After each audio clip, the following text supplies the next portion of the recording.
Hello, folks. Welcome back to the Redeemed Marriage Podcast. These people that listen to us probably don't feel like it's been a long time, Nope. but to us, it It's feels been like a a long long time. The only small bit of housekeeping that I want to make sure that we cover is if you've listened the last 2 weeks, you were listening to replays.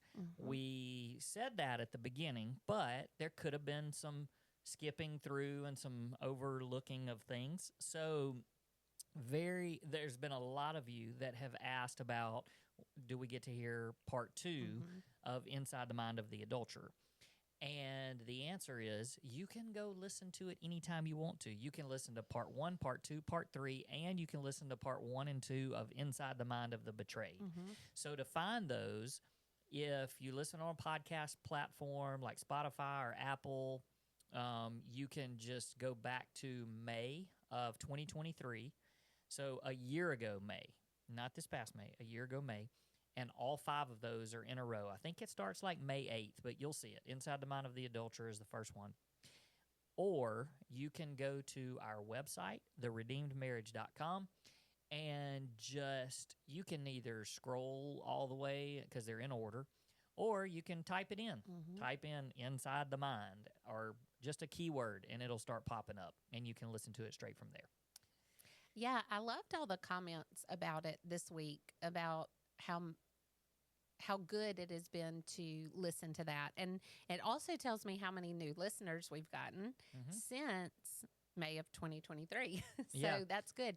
And you can always go back and look for topics that relate specifically to what you're going through right now. Yeah, in fact, on our website, if you go to the podcast page of our website, just click on go to the podcast, or podcast is up at the top. Just go there, and there is a search bar that is amazing. Like, I use it all the time because people will ask us questions about specific things, and if I want to send them and it's so good that if you just type in, let's just say you type in trust, and it's gonna Or forgiveness or and any, it's gonna bring up not just the ones that say trust in the title, but in the description. If the word trust is in the description, it brings it up. So it's super cool. Our webmaster is the webmaster. He's the best.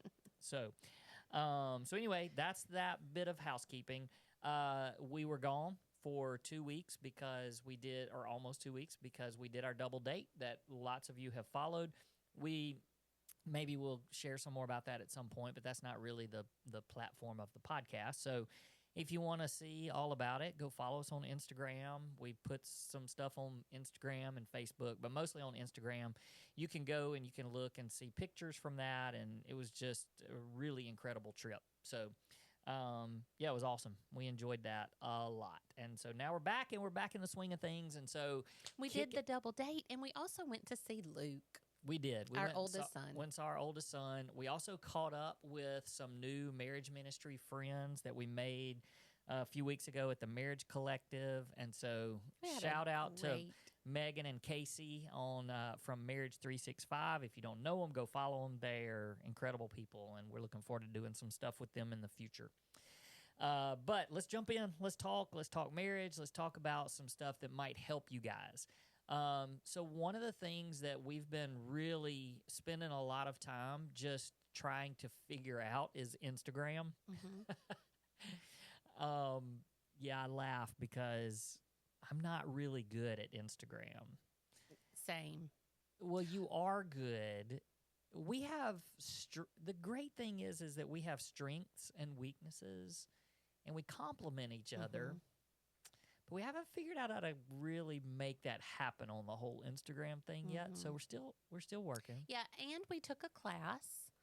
We took a class online to figure out how to really focus on our platform and our, as they call it in the Instagram world, our niche. And I don't know if that's an Instagram word. No, it's just it's a podcast word. Okay. Big time. But yeah. And so because of that, because we took that class, it's really made us zone in and zone in or hone in? Both. On what our Like, what are we trying to do with this ministry? Mm-hmm. And it's been super interesting to see your thoughts and my thoughts and how they have aligned. And I know it's because we pray so fervently for this ministry that I really feel like God has just aligned our heart. Why are you laughing? I'm laughing because you said fervent. You're throwing out some big old words today. You're just feeling it. Yeah, You're feeling yeah. smart and I am. intelligent. It's because I've had 2 weeks off from school.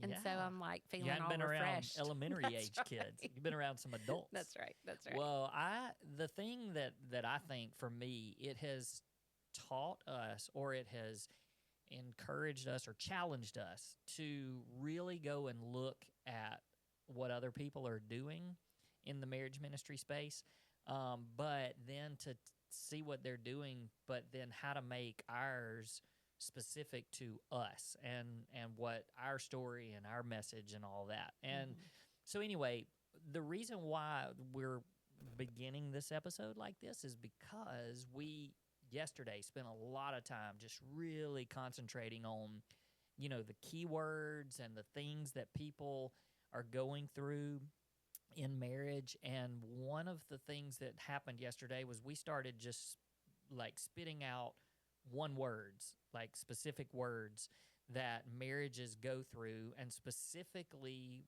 words that marriages that have gone through betrayal have gone through. And as we were making that list of words, the first one that kind of came to us was the word alone. Yeah. So here we are. We've been talking for 7 minutes, and we are in. This is the word. The word is alone. And we just want to talk for a few minutes today about that feeling of alone.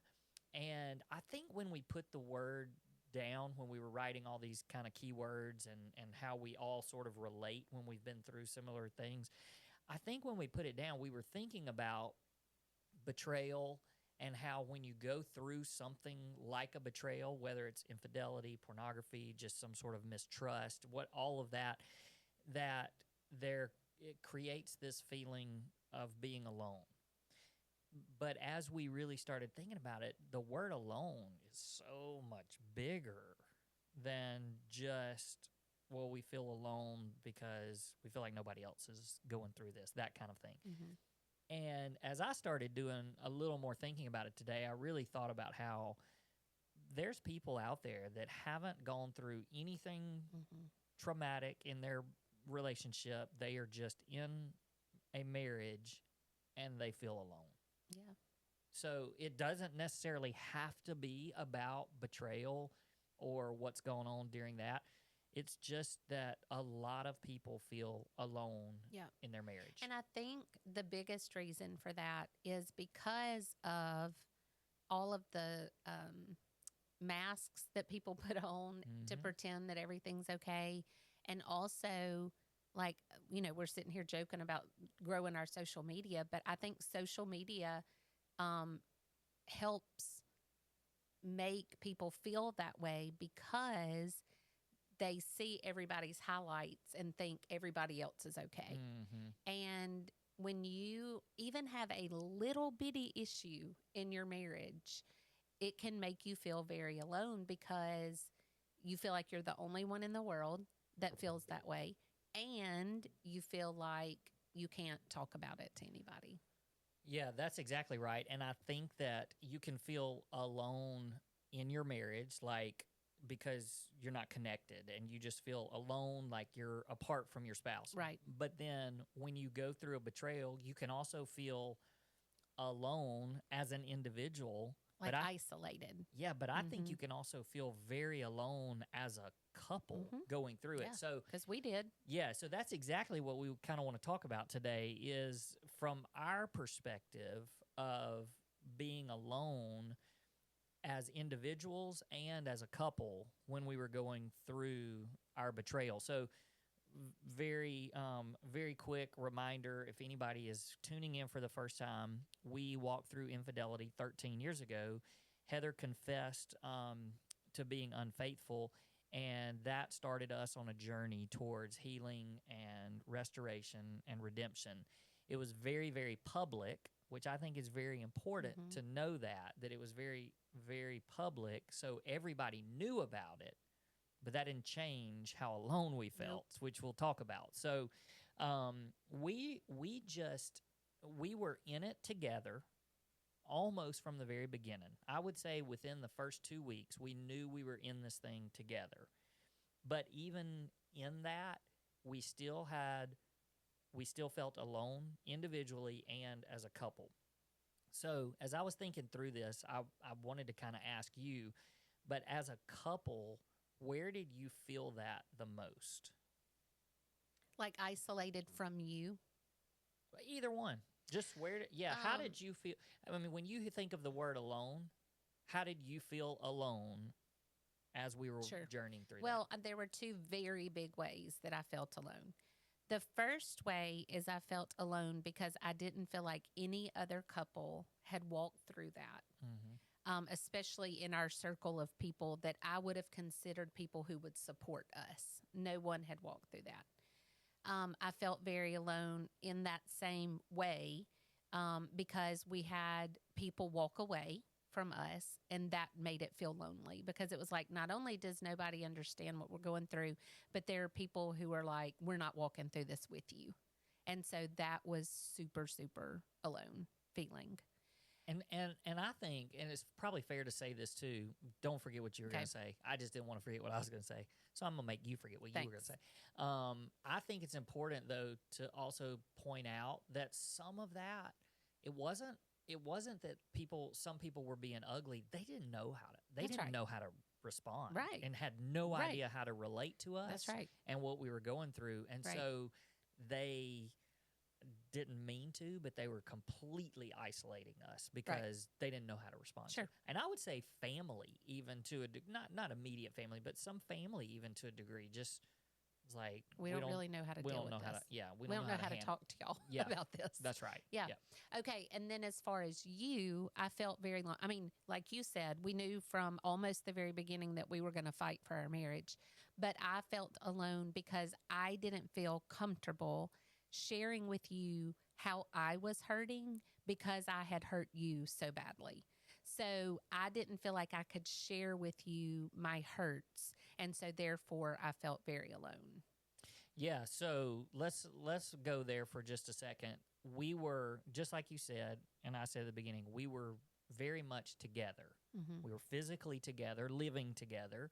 We were Not physically in intimacy, right. but we were in the same place. We were in the same Mhm. place, right? So we were not separated. Right. We were physically living in the same place. We were both committed to fighting for our relationship.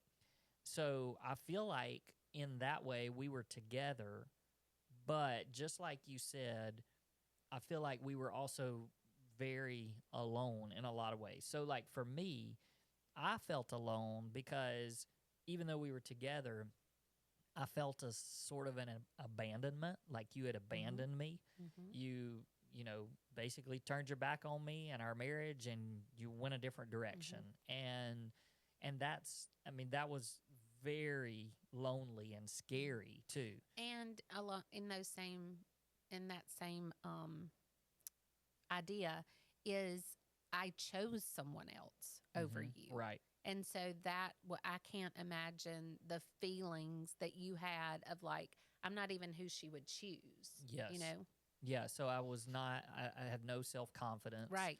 Felt very, my self-worth was really, really poor. Identity. Yes. And all so, just shot.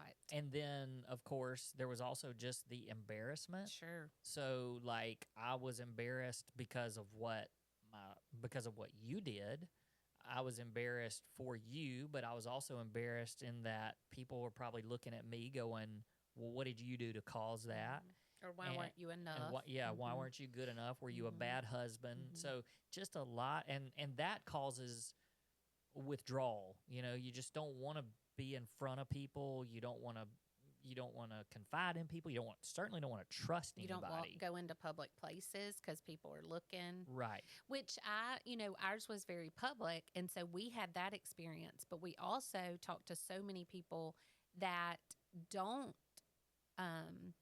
it's not public, but they still feel just as alone, if not more, because they can't tell people what's going on. That's a weird dynamic, is. because even though everybody knew, for us, we felt very alone, and which is weird. Yep. And but then, just like you said, absolutely, these people that nobody knows, and that really is, it's like, I'm the only one. Like, nobody even knows about this. Yeah. So, I mean, and that's, okay, I just thought about this for the first time, is that is exactly how the enemy wants us to feel. No matter what, he makes us feel like like we're alone, like our thoughts that of what the world would think. And I say the enemy because I know he is thrilled that we feel alone, but the world would make us feel alone in both of those situations. And that's exactly how the enemy would want us to feel. Like, when you look at scripture, or you look at the word, or you look at how believers are supposed to treat other people, and how believers are supposed to walk with people who have been through betrayal, the absolute worst thing is to isolate them and make them feel alone. And so I can imagine that as we walked through it publicly, and other people walked through it publicly, or not publicly, where it's just, just the two of them that know, or three of them, or whatever. I think that God wants to shine a light on that and say, hey, let's walk through this correctly and in the light, and not walk through it in darkness, because darkness makes you feel alone. I mean, you think about darkness at night, like physical darkness. It's scary. It is, being alone is the word that I would use to describe the darkness. And so when you're living in that darkness, that's also a physical feeling of being alone as well. Those were all, like I was saying, those were all things that I felt, why I felt alone, even though we were together. And I love what you said, in that you didn't feel like you could talk to me about any of the things that you were dealing with, which I now, looking back on it, completely see the guilt and the shame and embarrassment and just fear, fear of losing your family, fear of, what your consequences had caused, all of that. But it was hard for you to talk to me about it, because it was like, it's my fault. That's right. Why would I? Because I could make myself think that's going to be his response. I mean, I would say, you cannot go to him and say, oh my gosh, I'm hurting so bad, I'm so embarrassed. Because what I thought, you would go, well, you did it, you moron. Like, why? I mean, these are consequences because of what you did. And sorry for you, but you caused them. And there was certainly a time in there, when I kind of, like, I wanted you to feel that pain. I feel like that pain is necessary. I do, because it pushes you. Like, I had to reach for something bigger than myself. And if I didn't see that, if I didn't have that pain, something's wrong. Like, because the pain made me stay in it. Like, there was nothing, like, I couldn't just sweep it under the rug. And I think so many people, when they start feeling that, it's like, oh, well, I don't like this, so let me just sweep it under the rug and pretend it didn't happen. But that pain was necessary. The aloneness was necessary. And I think that God used that in my life to push me and towards something else, and to realize, like, it was really kind of the first time that I saw who I was without Jesus. And I didn't like it. And that was very alone. But it was lonely feeling, but it also is exactly what pushed me to him, to be like, I can't do this alone. Like, I can't do this alone. Well, and we'll talk in just a minute before we get to the end of just some things that we did that, because obviously it's so unhealthy if you are not in a place, or I'm not in a place to be the person that you talk to.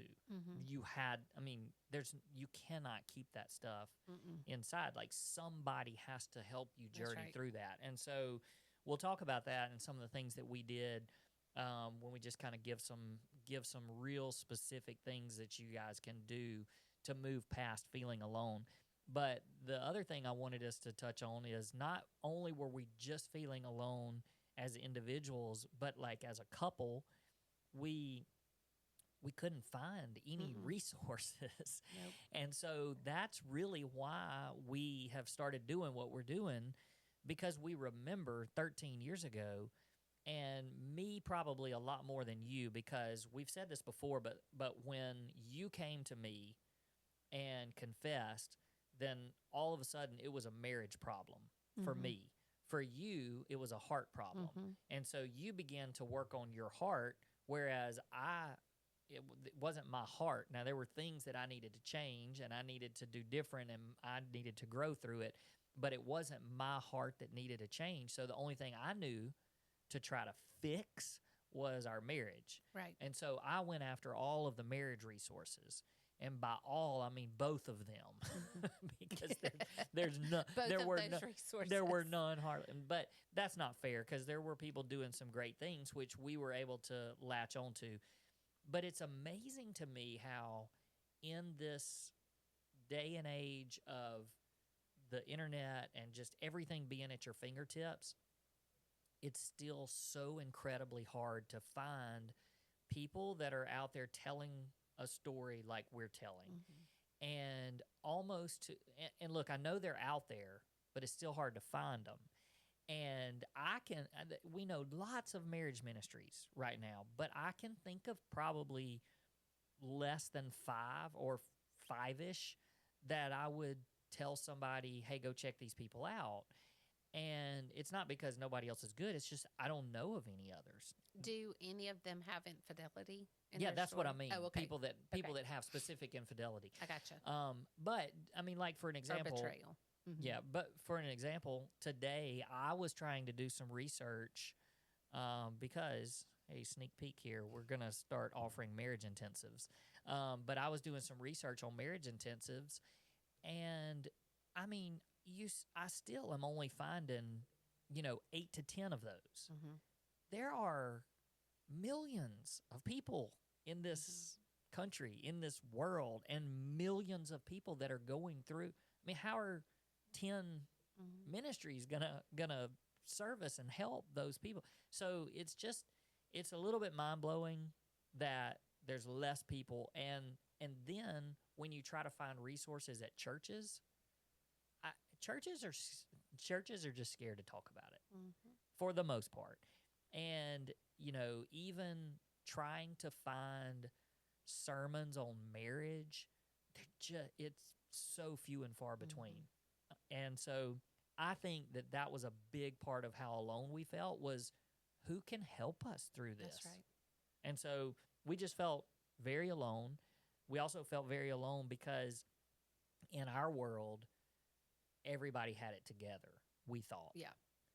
And we just looked at because everybody in our community, I say everybody, now we know better and it's getting better, but people would put on a mask and they just made you think that they were fine. And so we didn't want to go talk to those people because nobody could understand what we were going through.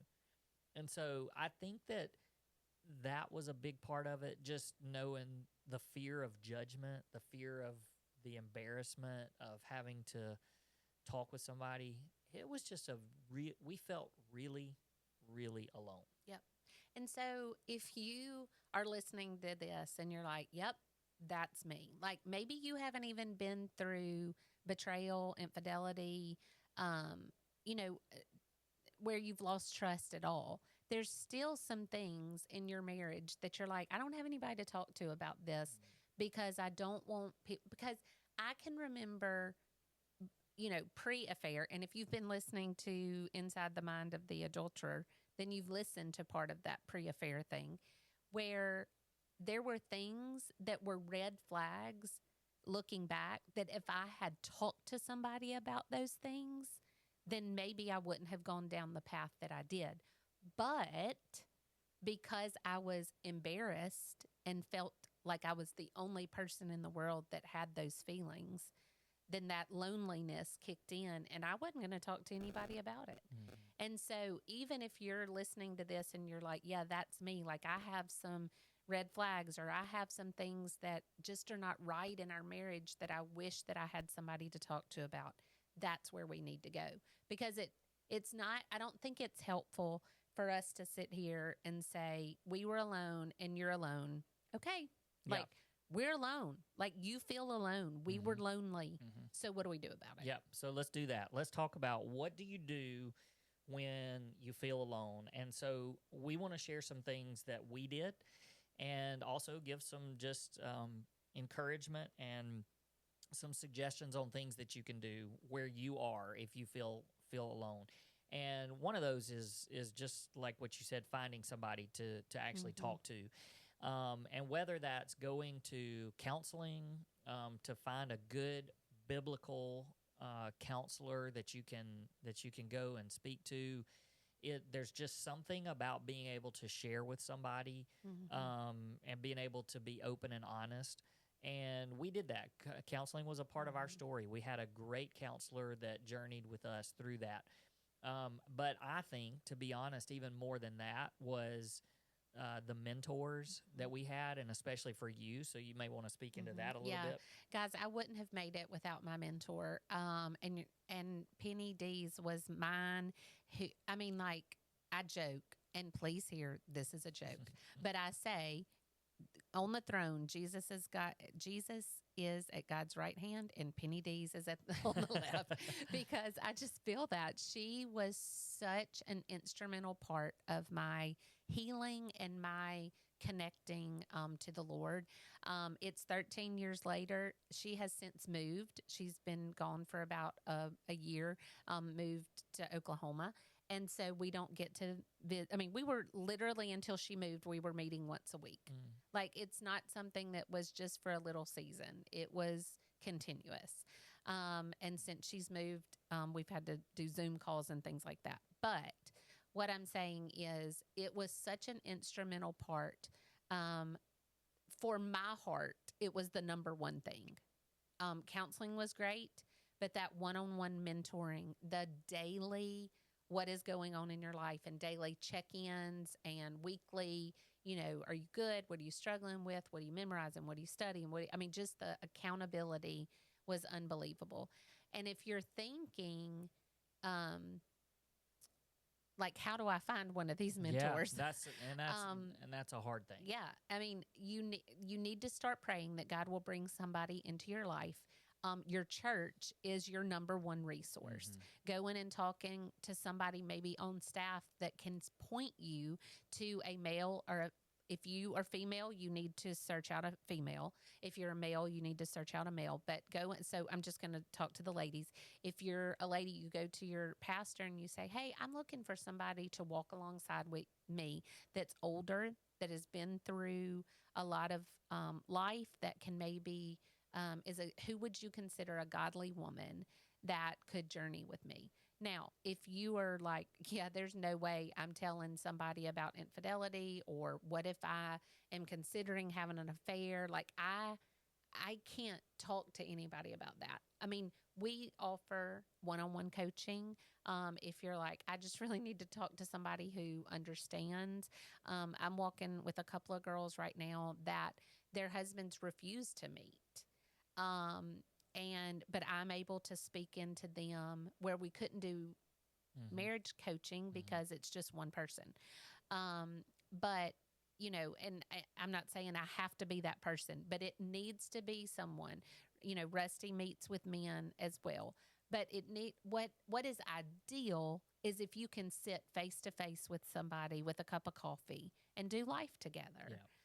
That's ideal. If you are like, no, I'm too embarrassed, or no, there's no one like that for me, of course, we do have that resource and would love to journey alongside you. Yeah, and our preference is the marriage coaching. Absolutely. Where we're together, couples. And the couples with us. And we, but the unfortunate thing is that we can't coach everybody because we don't have enough time in our schedule. I mean, I looked at our schedule, just trying to make sure that as we're coming back from this vacation, that everything was lined up, and I think we literally have 3 spots, coaching sessions available through the end of October.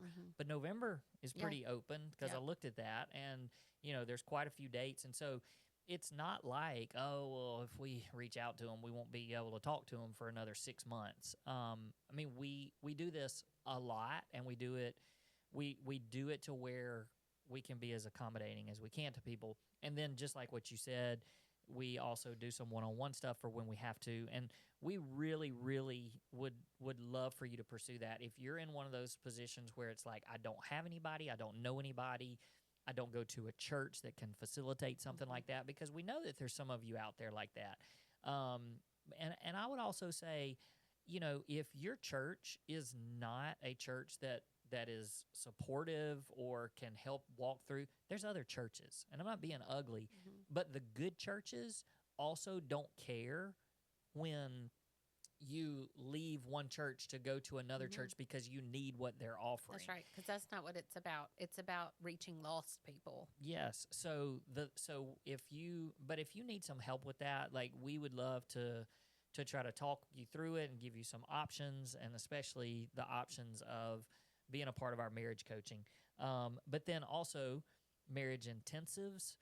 There's if counseling is not the thing, if you need like a 2-day where you just really dive in, and that's why it's called an intensive. Yes, it's very intense. And so those are some options, and that's actually something that we're going to be offering really, really soon. And then just being I think even beyond finding other people to communicate with, you have to start communicating and being vulnerable and being open with your spouse. I mean, we say that from the very, very beginning, but what ends up happening is if you become a team and you become vulnerable and where you can share anything and be open with your spouse, then you start creating this new emotional intimacy, which I will tell you, it also leads to physical intimacy. And as you begin to have that with your spouse, it is amazing the transformation and how there is the potential to just honestly not feel alone anymore because of your relationship with your spouse. And I think a great example of this is we just spent 10 days together. And those 10 days together, we were 24/7, like literally 24/7 for 10 days. And I remember I said to you at the end of those 10 days, I said, we've been together 10 days, 24/7, and I haven't gotten tired of you yet. But there is something about becoming a safe place, which that's a word we're gonna use soon as safety, or unsafe. But becoming a safe place for your spouse, building that trust and that relationship and that deep emotional and physical intimacy to where you won't feel alone because your spouse is your person. You said that today when you called me. You were like, I'm calling to tell you this because you're my person. Because my fingernail broke off and it hurt. So if we just had to give you this checklist of things to do, it would be, don't walk through this alone. Like, find somebody that you can journey with. It's also recognizing, you may think, oh, well, nobody at my church or nobody in my community can understand this. It's just because they're living in a secret just like you are. There are people everywhere that can relate to you.